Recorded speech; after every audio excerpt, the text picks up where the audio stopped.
Hey guys, it's your buddy Icarus, and, well, after some talk with the people at Bandicam, I figured out why it wasn't working, and it was my own dumb fault.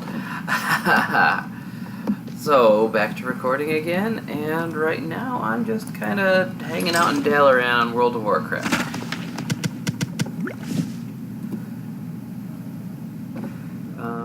For the time being, what I'm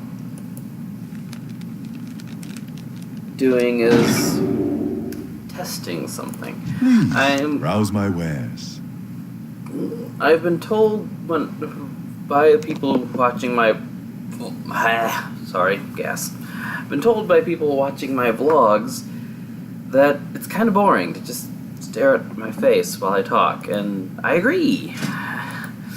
As you guys might recall from my from me mentioning for my first vlog, I find it very boring to watch vlogs. Next one is on me. And so, as much as I've enjoyed making them,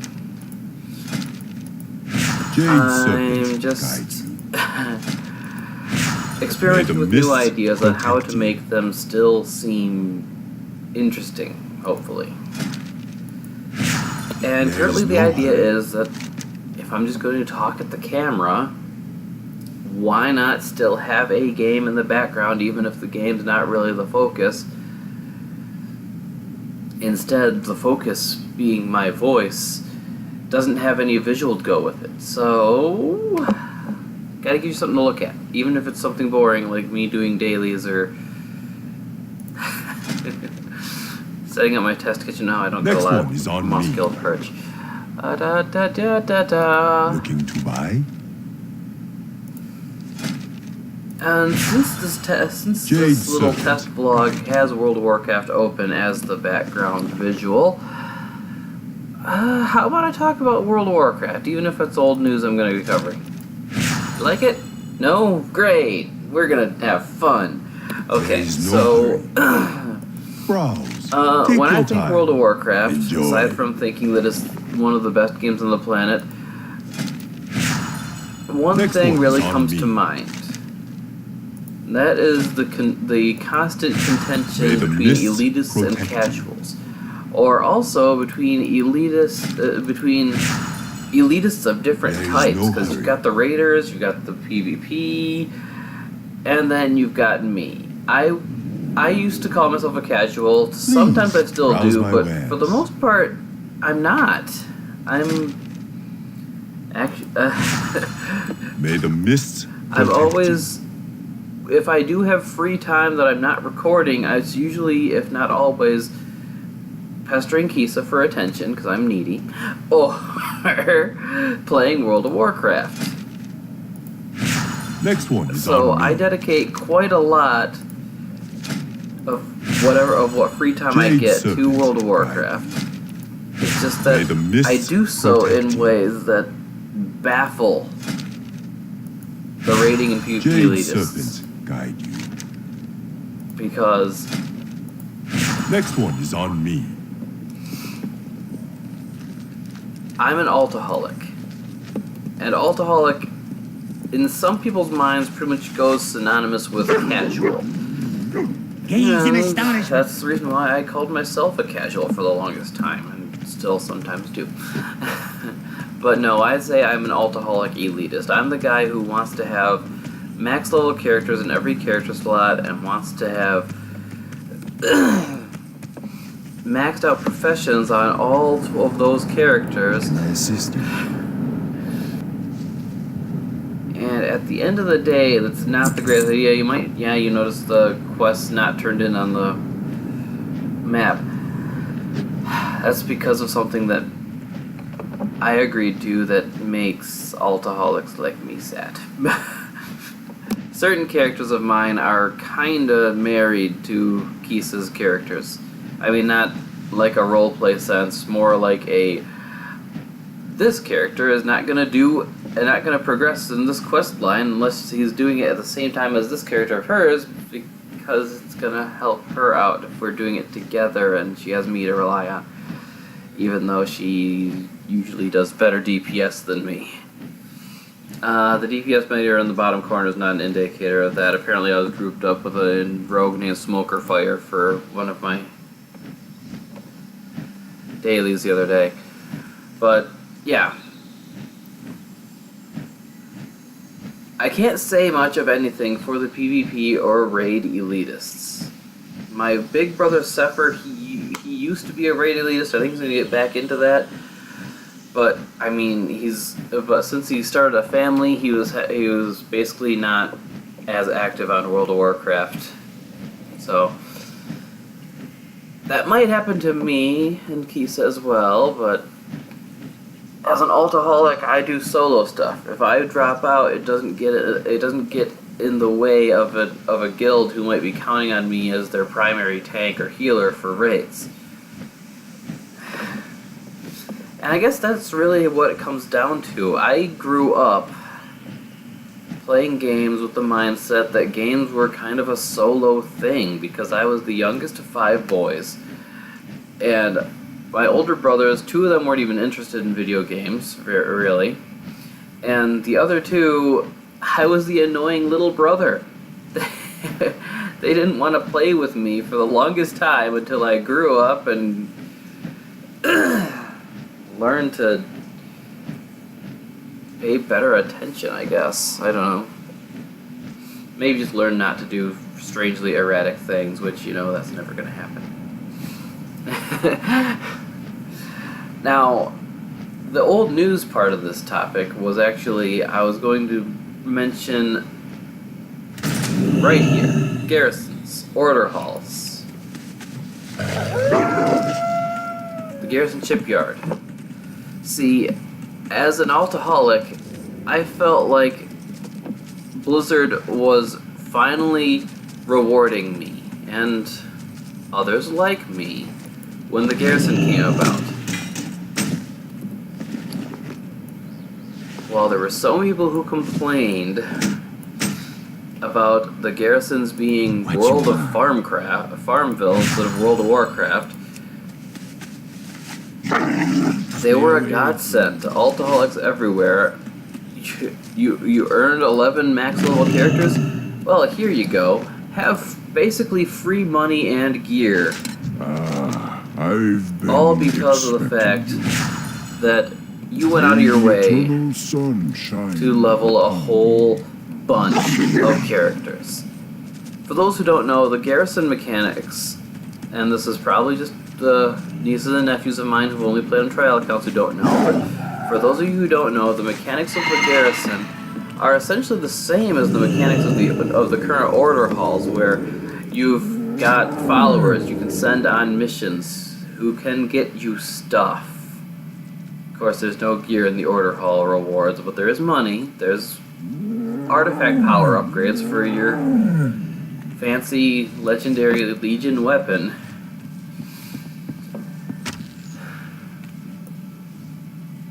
But that's basically, that's where the similarities end, because they all cost these special resources. In the case of Garrisons, it was called Garrison Resources. We're on, Baron. Called Order Let's Hall go. Resources. I know that is the most creative idea in the history of ideas, and it's awesome in every possible way, but for the shipyard it was called Oil. Now, I talk about the resources because that's the difference. In the case of Garrisons,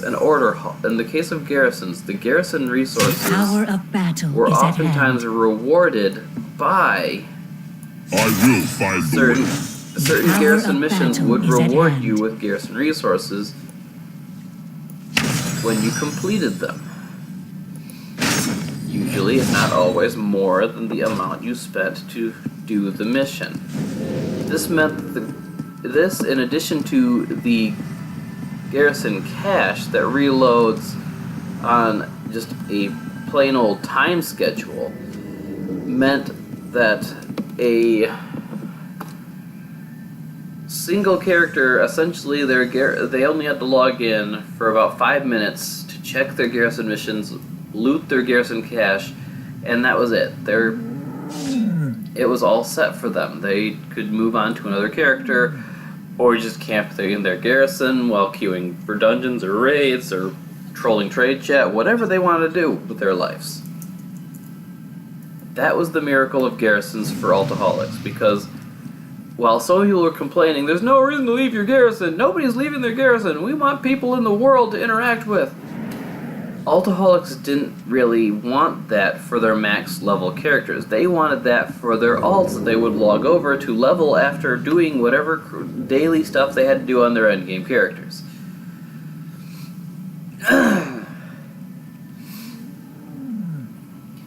It was quick, log in, 5 minutes on a level 100, log out, log into a level 90, I'm going to do some leveling.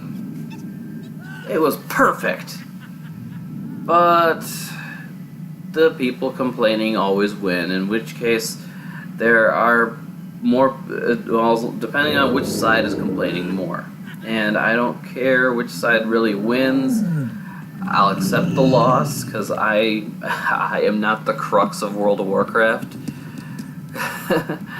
But at the same time, it just is sort of frustrating, because while the mechanics essentially stayed the same when they introduced the Garrison shipyard, there was no oil cache or mission or shipyard missions that rewarded oil on a reliable basis. And yes, you could. Those of you who are familiar with the game can argue back that yes, there's the oil rig that required you to get to Revered with Hand of the Prophet or whatever the Horde equivalent faction, Vol'jin Spear. I play both factions, but I favor Alliance, in case you haven't noticed. But you had to get to Revered with a faction, which was a pretty long grind. It was about a month of focusing heavily on one character in order to get that character a reliably refillable source of oil without having to constantly go back to Tanan to do things to get more oil. And the Tanan missions, that made it about a half hour to an hour per character just to maintain reliable oil. And so you can't do that.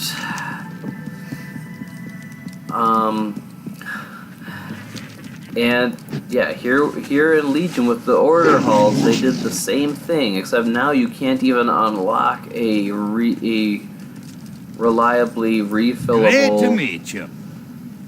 order hall resource supply. It is just See you soon. few world quests, which I am not going to down on world quests. I love these things. But when you're spending an hour or more per character to do these things, to restock this stuff,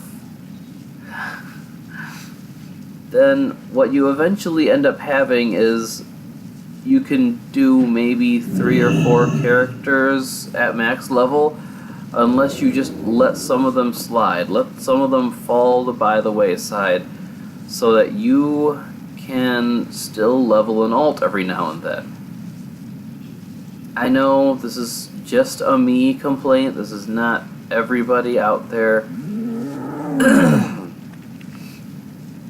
What's on your mind? A lot of people actually like the fact that altoholics like me are being forced out into the open world. And that's fine. Everyone's entitled to their own opinion. Everyone's entitled to their own Watch your playstyle. back. But that doesn't change the fact that some playstyles are just innately broken by certain mechanics. You can't truly be an altoholic if you have to focus heavily on one character to unlock this oil rig for your shipyard. You can't, or if you have to do a half hour to an hour worth of quests every single day per character in order to keep farming artifact power, which is going to become, which it looks like is going to be extremely important to completing the class order hall campaign that is going to unlock flying in the Legion Broken Isle zones. I've already got part 1 of the I forget what it was under quests or achievements or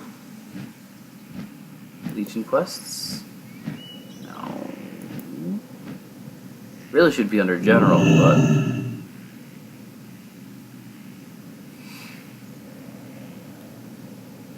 but there's an achievement that I have somewhere in here. Maybe it's under Legion Exploration. Did I think about that? Yeah, Broken Isles Pathfinder Part 1. Specifically, Part 1. I got this. It was a decent slog of stuff to do, some of which did require focus on just one character, like I'm complaining about being a thing. But at the same time, there's also... the Part 2 is going to be released in patch 7.2. Supposedly. Probably, actually. I have a decent amount of trust in Blizzard. That game company hasn't done wrong by people terribly much. And the people it's wronged are usually the truly obsessive and elitist players that focus a lot on trying to get every little thing at the same unstable time. and failed catastrophically. Yes, Bill Walker Farraden, you can shut up. But yeah, they're a pretty good company. They do good by their fans.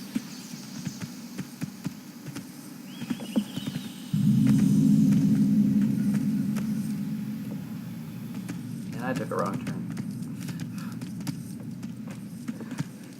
So I think we can count on that Part 2 being released, but I don't know what's going to be in it. The one thing I do know is Blizzard mentioned the other half of the Order Hall campaign will be part of it.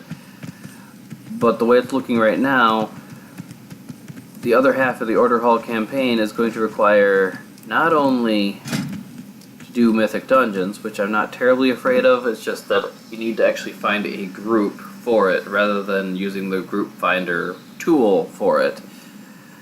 But it's also, from what I've read, going to require that you have all 35 of these lit up.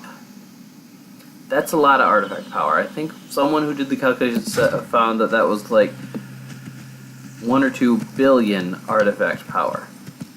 And artifact power is not an exceedingly rare resource, but it's time consuming to acquire, especially in such large amounts.